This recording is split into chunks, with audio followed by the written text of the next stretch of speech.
14 out of 400 every. All right, so other there are Tuesday night. there are 400 they denials through, that people are appealing. Well, it's not just denials. It's kind of a complicated subject. The board hears about 300 cases a year. Okay. And they would hear more, except the Maryland State Police will not give them any more than 14 cases every other Tuesday. Okay. So so there's a big backlog. So They've created a backlog. There's a big backlog. Right. And one of the reasons that there's a backlog is because most of the people, they have these. They say, well, the board has overturned the Maryland State Police like 83% of the time.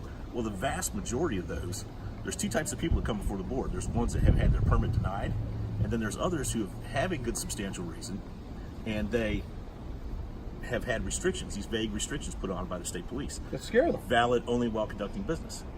Well, I talked to Ryan Gass about that yesterday. Yeah, Ryan Gass, the trainer.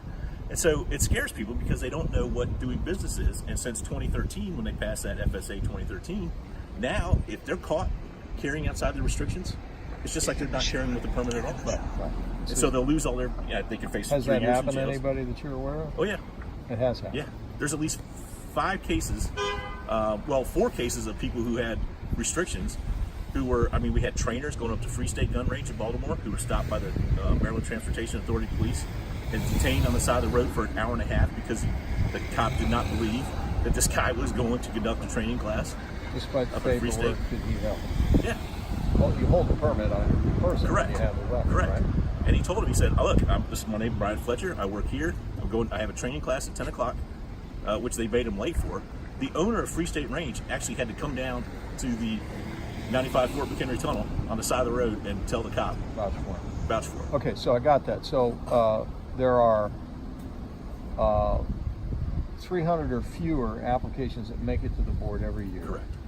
And 83% of the time they overturn the state police Correct. outcome. But the vast majority of those are denial or restrictions. So the process is state police first. State police make a determination whether or not they want to issue you a permit based on the parameters that they have. And when this board gets involved is when somebody is denied one and they want to appeal it. Is that accurate? Halfway. They could either they've been denied or they've been issued a permit, but it has restrictions. Right. So the board also has the authority. Like the restrictions need to be straightened out. And the restrictions, it says in the law in 5306 that the Secretary of the State Police may impose time, place, manner restrictions. And how many carry permits do you think the state police issue annually? Well, I know there's only about 22,000 in existence. 22,000 out of 6 million people in the state of Maryland. Okay. But Virginia has like 500,000. Right. Okay. So it's what we're talking about is a very, very small Is it a costly percentage. process to go through to get to make this application? It's a costly process to apply and eventually get your permit because you have to go 16 hours of training, which will be anywhere. That's what the trainer's fee set up, however they want to do it. Okay. So this is over and above an HQL. Yes. Okay. So over and above an HQL, there are these other hurdles you have to cross. Correct. 16 hours of training. What else? 16 hours of training. You have to have your electronic fingerprints, which is $54.50. That's with HQL, though. You've already got that, right? It doesn't matter. Okay. Even if you have your Gotta get it HQL, done. you have to get it again, which again. doesn't make any sense. Your fingerprints didn't change. Understand. And then there's a $75 application fee. Okay. So depending on your training fee, you could easily be at $500 or more just to apply. And then you don't know what the denial rate is.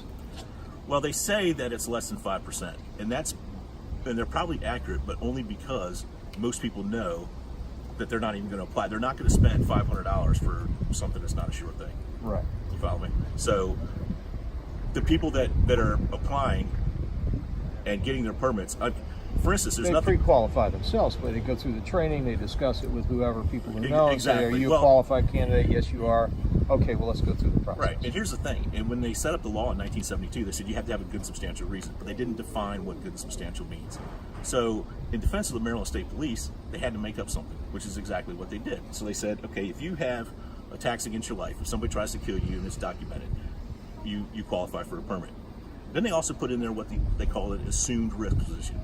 So an example of an assumed risk position would be retired law enforcement officer, corrections officer, a prosecuting attorney, that kind of